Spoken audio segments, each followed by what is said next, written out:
Okay, hi, good morning, everyone. Last few days ago, I think Vijay said, reminded me that we haven't had a gathering in Malaysia for a year. The last one was actually here in the bigger room when Chris Marquis was in town. And, to me, it felt like it hasn't been a year, but it has been a year.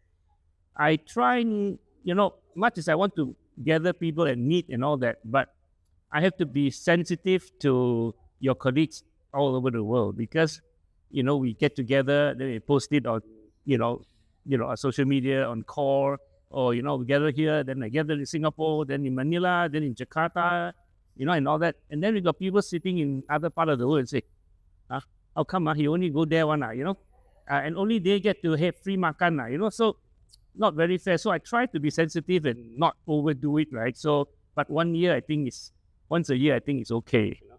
I think I'll be reminded whether Manila, we've done one in the past year. But we make the special effort in February. We are going to do something like this in São Paulo, Brazil, because of our colleagues. We have so many colleagues now in that part of the world. I think we're gathering about 40 people there. And some of you are actually going to join me for the trip. Who is joining me for the trip? Bhavani, Lani, Ara, good that you can make it, Ara. Beautiful. And so, so I feel we had to do it because it's unfair to so many people out there, right? So, but hopefully we can do twice a year everywhere or something like that, in the future. And it was really short notice, so sorry about that because I didn't realize that we hadn't had this gathering. So day before yesterday, drove up from Kluang, where I was staying with my mother-in-law, and then from here I had to go to the airport directly to fly to Bangkok. So just the opportune moment. And Saturday is probably better. I thought Saturday is better, but look at the crowd here. I mean, it's sorry, some of you have to be parked very, very far, right? Okay, so how many of you are attending a gathering for the first time? And so quite a few in the room. Huh? Okay. So good to see new colleagues and hope you mingle around. And I said that last time when we here that when we get together, we have special arrangements. We actually have an ambulance here, just in case some of us who are might need a bit of help, just in case emergency. So we have our paramedics here. Thank you so much. I hope you have a very, very boring morning. You don't have to do anything, just makan on it. Yeah. Okay. So what else is there? And I never tire of hearing new people talk about the culture of the company. I think that's the one thing that's so kind of I think that makes everything work. And I heard it from Adri, is it? Adri just now, and he's only 1 month with us, and he talked about culture in the company, which is very different. Yesterday, I was on a latte session, and Gerardo from Mexico also said the same thing. And he said that it is a very unique culture, and I think that's important. I think we need to be a very caring organization, but we have to be very clear that we have to perform. So it's not about chin chai, everything. So if we cannot perform, we cannot make money, then it's kind of pointless. There's nothing to share, right? So we're so lucky that in the last few years we have done very, very well. And going forward, we hope that we will be able to continue to grow the business. I think Oliver is gone. Like when he asked me how big, Oliver is still here. Okay, how big should the organization be? And for me, I think I don't have a limit. I don't say that we are 200 something strong. I still think we are quite small. I'm going to Bangkok because I am actually looking at a company there called Vulcan, and they claim to have 1,000 over PWD employees. Okay, and in Thailand, it's a very unique thing. In fact, we tried to launch a Genashtim Thailand a couple of years ago, maybe more than a couple of years. It's pre-COVID. Because in Thailand, every company that hires 100 people have to have at least one PWD employee. And most companies and if they don't, they pay a fine. So most companies just pay a fine, and some companies do it.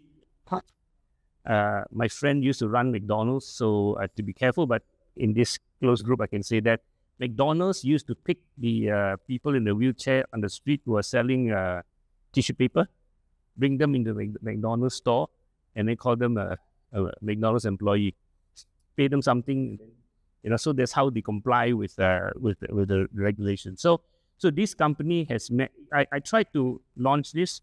And Ryan knows we're working on this, but then the local partner that we're working with wasn't active enough, so it didn't take off. And then came COVID-19, we kind of fizzled out. But now I see that this company is doing it. Actually, they're trying to raise money, looking for investment. So I'm going there to have a closer look at what they're doing, and maybe we can learn something. They have more than 1,000 in one country, right? So something to learn from there. I like this today to be more mingling, get to know each other, and questions. I can answer any questions. Anybody has anything they want to know? Anything they want to ask? Financially this year, I think we will be the most profitable year we ever had, because last year I think we had $1.5 million profit, and I think this year I hope we get to above 2 million. I will have to depend on Kun, how he puts the numbers together. But we should be more than 2 million. And the one of the reasons why it's not more is because we have been successful, we have been profitable, we have been further investing in people. So we are hiring ahead of need. So I think Kun will always tell me that, look, cost, right? But I always think that we have to prepare for Genashtim when it's twice this size.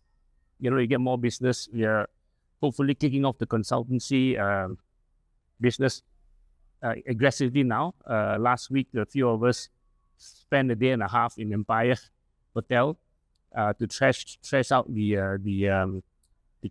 how we're going to move forward with consultancy business. And we had somebody flying from the UK, Tom Stewart, who used to be the B Lab person in Singapore. And then we had Dana come from Jakarta. Leslie Liao came from Singapore. He's in cohort 7, and he used to work for B Lab Singapore. So we gather around and we brainstorm about launching the consultancy business. So we're taking this quite seriously, and this will be led by Carol. And I think I've introduced Carol to all of you. I mean, she was 20 over years in EY Consulting. She retired as a partner there, so she knows this business. She knows what it takes to build a consultancy business. And after working with us for 3 months, she said she believes that we have all the elements to actually launch this business. It's not just about the people who are good in ESG, but we also have a team that can handle e-learning, training. We have a creative team. We have so we have actually all the elements that you can build a serious consultancy business. So keep fingers crossed. We are tidying up the strategy, and we will be pushing ahead in the coming months. Faisal was there with us the 2 days last week. Before I forget, I think I forgot, is that the video which you all saw was really, I think, is very well put together. I'd like to thank the creative team, Max team, and Andrew's team to put that together. Done a really good job. And also, I think, lastly, I'd like to thank all of you. Should deserve the thanks that we put in the video that we are spending $500,000 on social impact initiatives, right? And it is all true. Together with this year's profit, we will actually have set aside $500,000. That's a lot of money for a small little company like us. And some of the projects that we invested in already, literally bearing fruit. We have I can't remember the G tribe behind it, but the dragon fruit farm in Cebu already, have a harvest already. But small harvest, they're eating it themselves. But I think they'll be supplying to the local market with the next round. And then we have the initiative in Indonesia. for the LGBTQ. They have we call it a fashion business, right? They buy this used clothing from Korea and then they have a store to sell it. Not only they made profit, but they also able to set aside part of their profit to give to charity. So which is really wonderful. So I think going forward, as we do well, better and better, we'll do more of this. And also we want to try to find companies like Genashtim. We took 12 years to start making a serious profit. So try to help these companies not to make losses for more than 5 years, to try to accelerate them. From what we learn, we hope to pass on this to other deserving kind of startups. Sorry, long answer to your question, Raj. Any others? Okay, Rani. That's so much for us. Good. So we as members of the national how to which role. Okay, so yeah, I think first of all, I really have to, be thankful to everybody because I said in the cafe latte session yesterday also is that you think that it's busy, but my schedule now is actually not so busy. And I'm able to delegate a lot. I mean, I have a management team who's very, very strong now. And so I don't need to do what I used to do, say, 3, 4, 5 years ago, right? For example, maybe 4, 5 years ago, every single customer of Genashtim was brought in by me. Every single one, every single customer. Since then, we have maybe now grown the number of customers having 3 or 4-fold. And all these new customers, I don't know at all. I haven't met anybody from these companies, organizations, and Kim Sun's team has been really, bringing in the business. So, which I'm very thankful for because previously I had to do all the running. So, my schedule now is actually quite relaxed, and I've been very thankful for that. Mostly now I'm able to travel with my wife. So first of all, I can afford to bring her along, and also that we pace things out a bit so that we can have a bit of leisure time. I think for me, I also have to slow down, right? In a few months' time, I'll be 68, so have to start acting my age. So I think at the end of the day, all your efforts continue to grow the business and grow the impact. Because at the end of the day, what's the purpose of the company? Very simple. Is to provide gainful, sustainable, dignified employment for the people who are otherwise don't have access to employment. So I think Oliver asked me, how big do you want?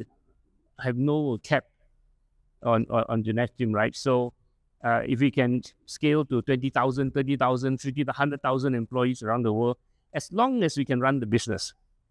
We have business, we can run it, and then there's no limit. 200 and VJ? 202. Okay. Yeah. Any question? No? Okay, back to